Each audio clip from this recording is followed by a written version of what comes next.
महाराज जी के आज के विशेषांक में रक्षा सूत्र परिवार के सभी सदस्यों का हार्दिक स्वागत है। बाबा जी के भक्तों को राम राम। तीर्थ यात्रा से लौटकर तुलाराम के पास अधिक समय नहीं था। उन्हें शीतकालीन शिविर के पश्चात ही समय मिल सकता था। अपनी लंबी और स्मरण रखने योग्य यात्रा में वह अपने अनुभव मुझे सुनाना चाहते थे। जिस तन्मयता और प्रसन्नता से वे अपने इन अनुभवों को सुनाते थे, वह उन जैसे आयु और संस्कार वाले व्यक्ति से अपेक्षित नहीं थे। किंतु जब आप मुग्धावस्था में होते हैं तो सभी कुछ संभव होता है। यह रात्र को ही अधिकतर संभव हो पाता था। एक दिन सभी लोग अपने दैनिक कार्यों में लगे थे। बाबा जी अपने भक्तों और तुलाराम के साथ गंगा जी के तट पर गए थे। पूरा दिन वहीं व्यतीत कर शाम को लौटे। उनके दर्शन की प्रतीक्षा करने वालों से हॉल भक्तों से पूरा भरा था। द्वार से घुसते ही मुझे बुलाते ही बाबा जी डांटने लगे कि तुम बहुत मक्कार हो, कि घर में सभी को भूखा रखा है, मैं भी भूखा हूँ, मेरे लिए खाना लाओ। सभी लोग उनका क्रोधित स्वरूप देखकर चुप हो गए, किंतु मैंने इसका पालन नहीं किया, क्योंकि वह चाहते थे कि उनका भोजन हाल में सबके सामने, जो सामान्यतः उनका व्यवहार नहीं था, लाया जाए। वह अपना खाना माताओं की उपस्थिति में अपने कमरे में खाया करते थे। बाबा जी हर एक से कहा करते थे कि भोजन और भजन एक कोने में बैठकर ही करना चाहिए। इसलिए पहले तो मैं उनका भोजन हाल में नहीं ले आया, किंतु उनके बार बार चिल्लाने पर हाल में भोजन लाया। जब कुछ चपातियाँ और सब्जी लाई गई तो उन्होंने लोगों की ओर फेंकना प्रारंभ कर दिया। मैं रसोई से रोटियां लाता रहा। दीदी जिस पात्र में 20 से अधिक रोटियां नहीं रखती थी, उसमें 100 से भी अधिक रोटियां दिखाई देती थीं, और फिर भी वह पात्र भरा रहा। कुछ देर लोग उनकी वार्ता सुनते रहे। वे मेरा हाथ पकड़कर खड़े हो गए और शौचालय चले गए।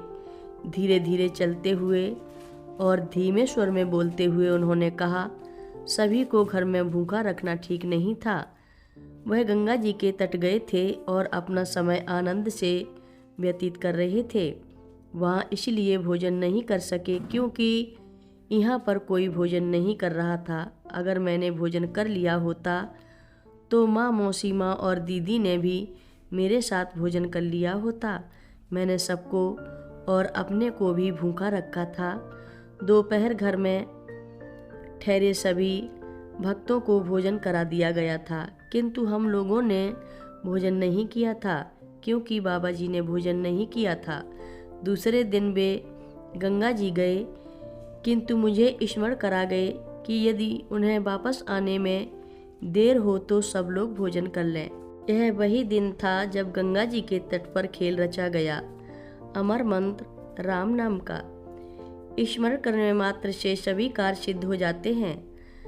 बाबा जी ने यह मंत्र दिया था। खेल का अधिकांश भाग सभी के समक्ष हुआ था, जिसमें तुलाराम, सिद्धि माँ और दीदी जी थी, किंतु उनका चरम बिंदु मेरे लिए था। भक्तों के लिए यह दिन अत्यंत स्मरणीय रहेगा और ऐसा ही है। एक दिन बाबा जी ने पूजा, प्रार्थना और तीर्थ यात्राओं के बारे में बातें करनी प्रारंभ की। प्रार्थना और पूजा प्रत्येक व्यक्ति द्वारा प्रत्येक दिन परम कर्तव्य के रूप में किया जाना चाहिए, किंतु तीर्थ स्थलों और उनकी यात्रा सम्यक समय पर की जानी चाहिए। ये यात्राएं उतनी आवश्यक नहीं जितनी पूजा और प्रार्थना, और इन्हें किसी न किसी रूप में करना चाहिए। जब सभी लोग उनकी वार्ता को पूरे ध्यान से सुन रहे थे, उन्होंने मेरी ओर देखा और पूछा, दादा घर पर ठहरो। मेरी कुछ समझ में नहीं आया कि उनका तात्पर्य क्या है, अतः मैंने कुछ उत्तर नहीं दिया।